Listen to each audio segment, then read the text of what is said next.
खुलुमबाय बड'खौरां YouTube channel नायगिरि नोंथांमोननिसिम दिनै नोंथांमोननो मोननैसो निउस आपडेट लानानै फैदों।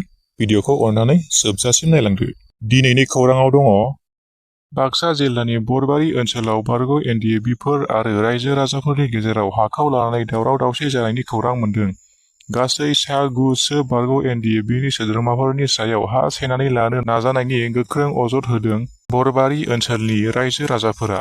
ओनसोलनि रायजो राजाफोरा अजद दिखांनाय बादिब्ला बारग' एनडीएबीनि सोद्रोमाफोरा बरबारि ओनसोलनि दनबिलाव गासै 9 बिघा हाखौ गावसोरनि आवथायाव लानो नाजादों। मिथिहोबावनाय बादिब्ला थांनाय 2005 मायथाइयाव बारग' एनडीएबी आरो रायजोफोरनि गेजेराव बे हाखौ लानानै गोरोबथा जादोंमोन जे बर'फोरनि गेजेराव सरखारजों गोरोबथा जायोब्ला एनडीएबीफोरा बे हाखौ नागारनानै थांगोन होननानै गोरोबथा खालामदों। नाथाय सरखारजों गोरोबथा जाखांनायनि उनावबो दासिमबो बारग' एनडीएबीफोरा बे हाखौ नागारनानै थाङाखै आरो बे हायाव न'बो लुबाय होननानै बरबारि ओनसोलनि रायजो राजाफोरा अजद दैखांदों। आइजोफोरनो सरकारा 10,000 रां राननायनि सायाव आथिखालनि बिटिसि थिखादार गौतमनि गाहाय नेहाथारि बिक्रम दैमारिया माखासे क्राइटेरिया एबा मुलाम्फागिरिफोरनि थाखाय फर्माव होनाय माखासे मिथिनो गोनां खोथाफोरखौ बेखेवना होदों जे उनाव जाहाथे रां लानो थांनाय समाव सरकारनो होफिननो गोनां जाया।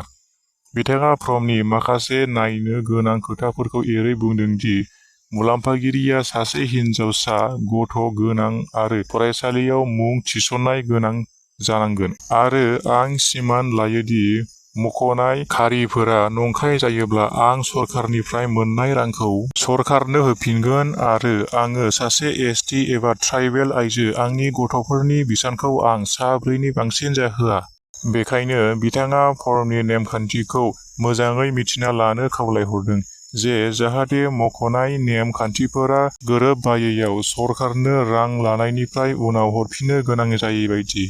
आरो बेजों लोगोसे बिथां बिक्रम दैमारिया रन्जन दैमारि बिथांनि जेलनिफ्राय दासिमबो उदां जायैयाव दानि बिटिआर खुंथायखौ ओरैबायदि बुंदोंदि जे रन्जन दैमारिया बिटिआर एकर्डनि गेजेरजोंनो उदां अख्राङाव सफैबाय होननानै दानि केबिनेट मिनिस्टार बिथां इउजि ब्रह्मआ बै समाव काजलगावआव रोजा रोजा रायजो राजाफोरनि सिगाङाव बुंनानै होदोंमोन। नाथाय जों बयबो नुबाय बिथां रन्जन दैमारिया दिनैसिम जोबथेसालियावनो दं। दायनिगिरिया अब्ला सोर? प्रमद बर' ना हाग्रामा महिलारि होननानै सोंथि खालामबावो बिथाङा।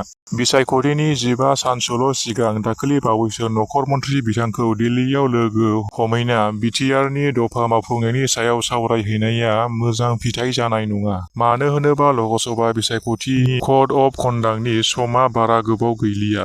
बिथाङा जोंनि दफाखौ मावफुंना होनायनि जेबो पावारानो गैलिया। अब्ला जों रायजो राजाफोरा हमनो हाबाय बियो मानि थाखाय होनना बुंथिबावो बिथां बिक्रम दैमारिया। बाक्सा जिल्लानि सलबारि महकुमानि बेन्दोङाव थानाय बारापेटा मिलन बाजाराव इउपिपिएल हान्जानि गावजों गाव दावराव दावसि सोमजिनाय थासारि। मख'नो गोनांदि बिटिआर सरकारनि मुवा बेसाद राननाय जाथायखौ लाना ओनसोलाव नांज्लायनाय जाथाय सोमजिदों।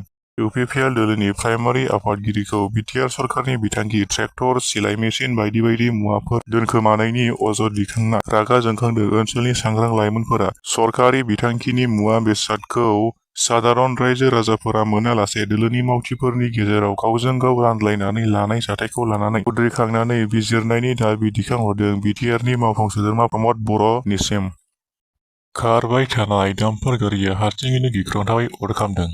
जाथाया बिटिआर क'क्राझार जिल्लानि बडबजरा डिभिजननि बग्रिबारि पुलिस थानानि बेन्दोङाव थानाय राङामाटि नैथि खोन्दो सातागुरि 17 नं राजा लामायाव बाला लानानै फैबाय थानाय AS 276-9550 नम्बरनि डाम्पार गारिया हारसिङैनो गिथाव बाथावै ब्लाव ब्लाव अर जोंखांदों। लोगो लोगो बे समाव राजा लामायाव सुबुंफोरा होंगो दोंगो खारस्राव खारस्रि जायो आरो लोगोसे दावबायारि बासफोरा हायुङारि राजा लामायाव थाबथानाङो होननानै खौरां मोननाय जादों। आरो गोसोम उखुन्दैफोरा गासै ओनसोलाव साग्लोबनायखौ नुनानै सुबुंफोरनि गोसोआव गिनाय सोमजिहोयो आरो बे जायगायाव 1 घन्टा खावसे सम जाब्लाबो नाथाय पुलिस आरो अर खोमोरग्रा हान्जानि गारिफोरा जाथायथिलियाव सहैयैनि जाहोनाव रायजो राजाफोरनि गेजेराव दुंहाव थासारिया सोमजियो होननानै खौरां मोननाय जादों।